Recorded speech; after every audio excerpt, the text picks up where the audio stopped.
स्वप्ना चालू करू का? स्वप्ना पाटकर हे तुम्हाला माहित असेल, यांनी काल एक्स पोस्टवर एक पोस्ट केलेली आहे. त्या पोस्टमध्ये ते असं लिहितायत, ठाकरे कुटुंबाने संजय राऊत यांना महिलांसोबत गैरवर्तन करण्याची आणि त्यांचा जितका अपमान करायचा असेल तितका करण्याची मोकळीक दिली आहे. त्यांना आश्वासन देण्यात आले आहे की कोणत्याही महिलांविषयीच्या प्रकरणात पोलीस त्यांच्यावर कारवाई करणार नाहीत. हे असं एक्स पोस्टवर त्यांनी त्या समाज माध्यमांवर, त्या एक्स माध्यमावर त्यांनी ट्विट केलेलं आहे. हे तुमच्या सगळ्यांच्या आणि हे काल केलेलं आहे. आणि त्याच्यामध्ये एक FIR ची कॉपी त्यांनी हे केलेली आहे. मंगळवार 22/11/2016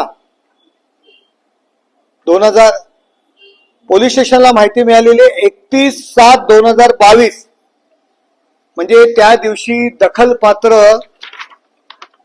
31/7/2022 या दिवशी त्यांनी ही घटना त्या वाकोला पोलीस स्टेशन या ठिकाणी त्यांच्या विरुद्ध गुन्हा दाखल केलेला आहे. दखलपात्र गुन्हा आहे. अपराध 22/11/2016 पासून संजय राऊत यांनी त्यांना जो त्रास दिलेला आहे. आणि ह्या स्वप्ना पाटकर तुम्हाला माहित असतील की जेव्हा संजय राऊत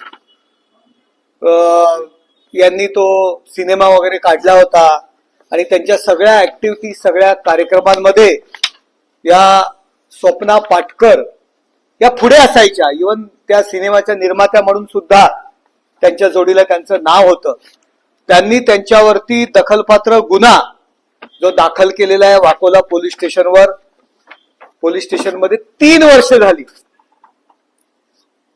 हा मातोश्रींनी पाळलेला हा जो संजय राऊत नावाचा हा बोलका पोपट केवळ हा पेरू खाणारा नाही, याला भलते शौक आहेत. आणि त्यांनी जे ट्विट केलेलं आहे एक्स पोस्टवर, जी काही भाषा त्यांनी जे म्हटलेले, काल न्याय मागितलेला आहे. मुख्यमंत्री असतील, उपमुख्यमंत्री असतील, त्या सगळ्यांना त्यांनी मार्क केलेलं आहे. देवेंद्र फडणवीसांना केलंय, CMOला केलंय आणि न्याय मागितलेला आहे.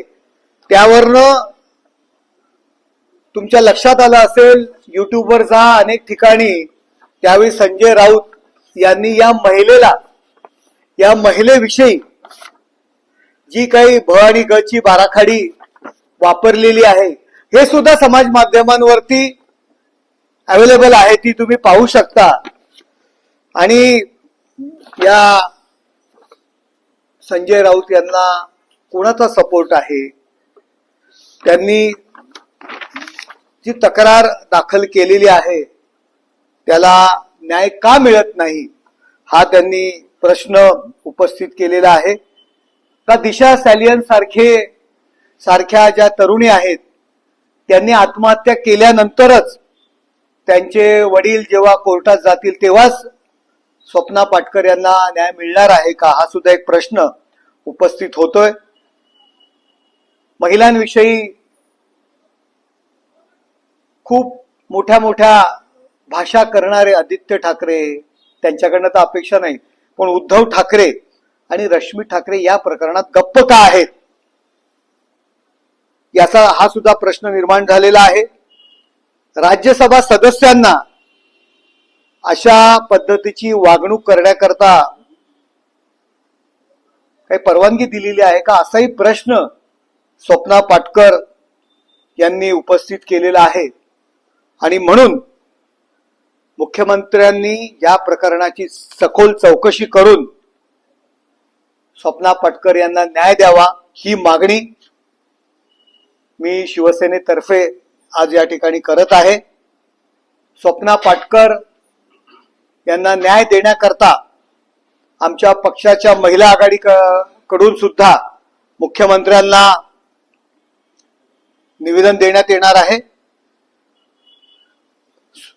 सुषमा अंधारेंनी सुद्धा यावर उत्तर देणं गरजेचं आहे. काल त्या ज्या काही चित्रा वाघ यांच्या संदर्भात मोठी मोठी त्यांनी वक्तव्य केलेली आहे, त्यांनी सुद्धा या संदर्भात स्वप्ना पाटकर यांनी जे काही गुन्हा दाखल केलेला आहे संजय राऊत यांच्याविषयी, त्यांना न्याय मिळणार का, हा प्रश्न या ठिकाणी आम्ही उपस्थित करतोय. पुन्हा एकदा आपण स्वप्ना पाटकर यांनी जो टाहो फोडलेला आहे आणि जो न्याय मागितलेला आहे आणि हा त्यांना न्याय मिळेल ही अपेक्षा आम्ही सरकारकडनं आज या ठिकाणी व्यक्त करतोय. हे जे काही एक्स पोस्टवरचं जे ट्विट आहे हे सुद्धा, ह्याच्या प्रती सुद्धा तुम्ही त्यांच्या I am Swapna doctor Swapna Patkar @ या एक्स पोस्टवर गेलात तर तिथेही तुम्हाला पाहायला मिळेल की एका महिलेची जी काही व्यथा त्यांनी मांडलेली आहे, 3 वर्ष झालं पोलीस चौकशीही करत नाहीयेत आणि जो गुन्हा दाखल केलेला आहे त्याच्यावर त्यांना अटकही करत नाहीयेत. तर त्याच्या मागचं कारण काय? लवकरात लवकर याविषयी कारवाई व्हावी ही मागणी मी या ठिकाणी करत आहे.